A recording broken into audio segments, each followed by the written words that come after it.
I'm well, I cannot complain. All right. As you know, I'm profiling you for creative art.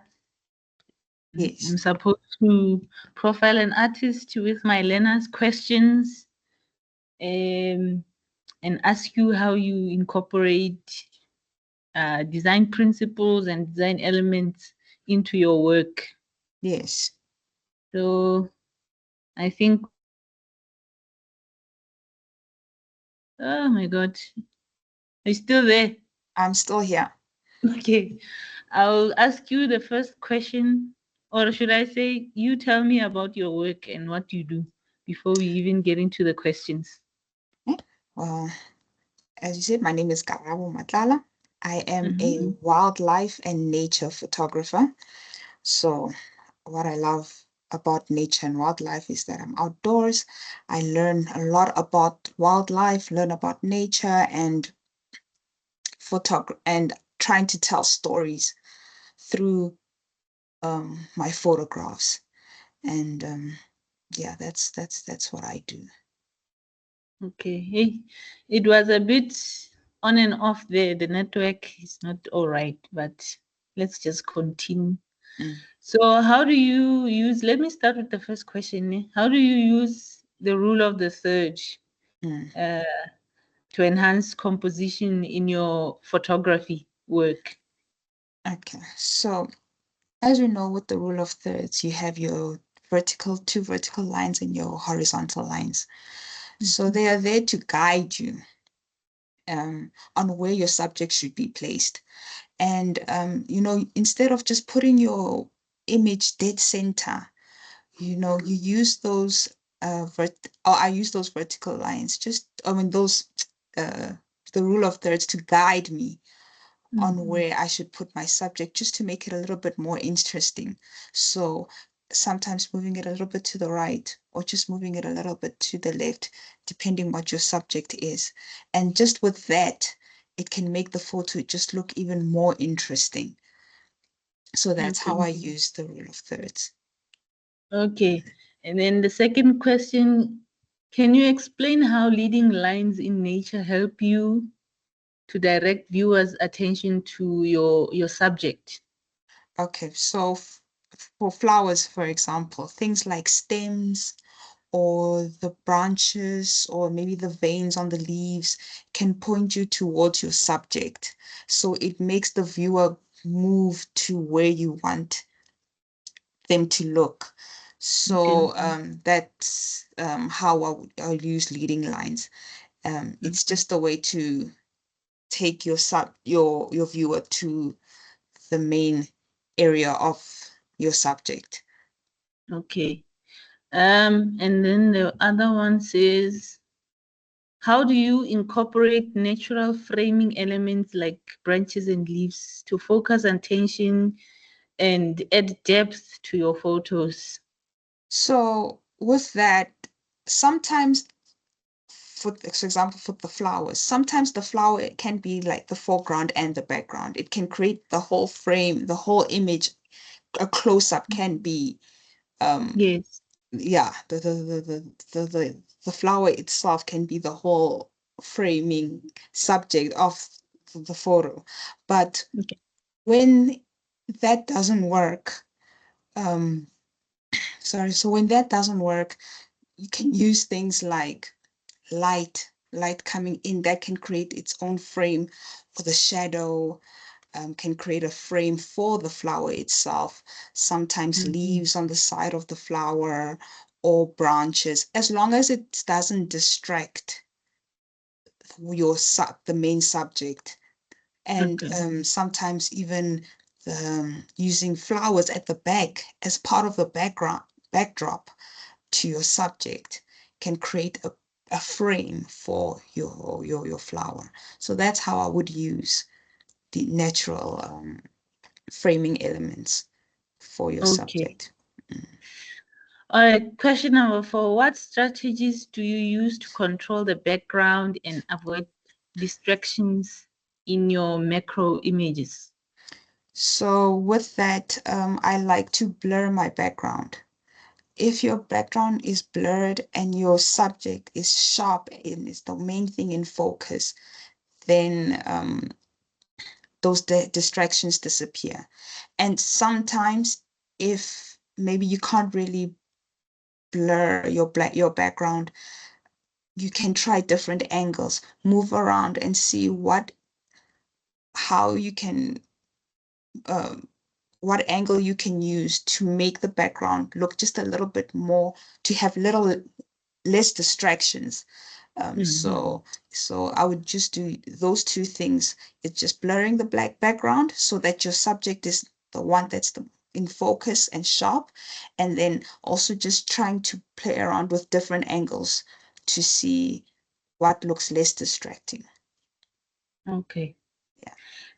And then the fifth question, how do you use texture, or how does texture play a role in bringing life and details to your macro images?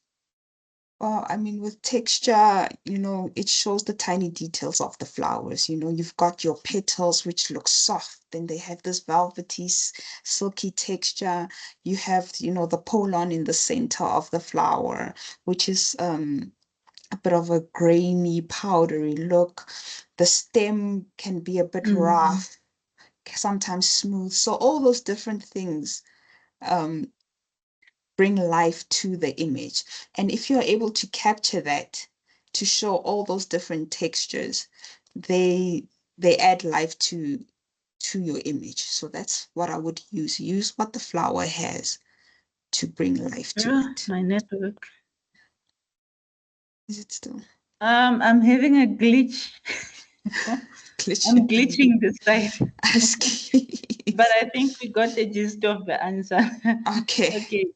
Number 6, what role does color play in setting the mood and emphasizing the subject in the photo? I think you've already said that, you've already explained, but it wouldn't hurt to To emphasize explain even it more. again.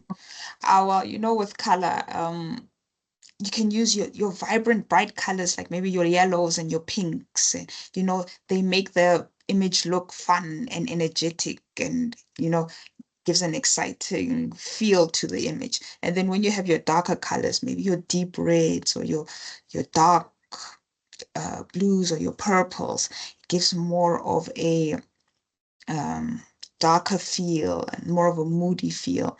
So, and more dramatic. So it's just about using color. What is the look and feel you are going for? And that will Mhm. determine the colors that you use in Okay. And mm, then this is the last question. yeah. How do you use space within your frame to convey the sense of movement or isolating of the macro scene? Okay, so when you're taking macro, um, especially with the flowers, the space around it can change how the picture feels. So if you leave like a little bit more space from the flower, like if I have my subject here and there's a lot of space around it, it makes it feel like your subject has movement, has more Mm. space to move. So if you wanna give that feel, but sometimes, Sorry, oh, can you just maybe repeat that because it was glitching even more?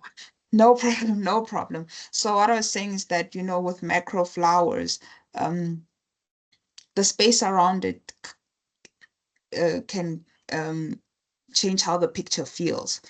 So, for example, with move, if you want to make it seem like there's a bit of movement by putting maybe the subject here and there's like space around it, it almost feels like you've given your subject space to move.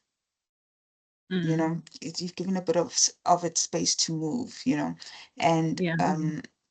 sometimes if the subject is just by itself, it's like isolation. It becomes the main focus. Mm. That subject becomes the main focus. So again, it's all about what you are trying to show in your image, and Okay. what is the space and how you want to use the space around will determine um, what you're going for. Okay. So Mm. those are the questions that my learners asked. Now I have one last question for you. Yes. Well, two questions. Okay. Um, in general, how can you advise my learners to use these elements and principles when they are looking to make artwork, or maybe they are taking photos? As I've asked them to take photos using you as the inspiration. So, Yeah. what advice would you give them when they go out there in nature to take photos of macro subjects? I would tell, firstly, they must be as be as creative as they want to be. Try different angles, um, see what works and what doesn't work. Uh, don't have like this mindset of I have to take it like this. Just Mhm. try different ways of shooting and see some things will work and some things won't work. But yeah, I think that's the advice I um, would give them is to just try and be as creative as they can. Use your angles. Well, I mean, what they have around them, different backdrops. Go close, go far, um, and see what different images you get um, out of it. All right, my last question. Mm. Um, how has this journey of photography been for you? That's more a personal one. Very, very interesting. Um, I feel like every time I go out and I take photos and I fall more and more in love with photography. And yes, it has its challenges, but Mm. the passion is there. I'm always excited to go out and learn new things. And what am I going to photograph today? What is the world going to show me today? And it's just that Okay, experience is that sounds something interesting. interesting, even from my perspective. Yeah, Uh, looking at the images that you have, your portfolio, it's yeah, very um, it's very intriguing in a way that we sometimes take the small things for granted. yeah, So I think with your portfolio, you've given us a moment to say, hey, let's focus on the small stuff for once. yes. Let's see the details. Let's not sweat the big stuff. Okay. Exactly. Even the little things can be very interesting. You They just need can be to, very interesting and yeah, very humbling in a way to say, yeah, hey, you are not the only thing that exists. Other things, exactly. other things are out there as well. Exactly. Even the Yeah, little things are important. very much so. Yeah. Karabo, thank you so much for taking part in this interview. I hope to do another one.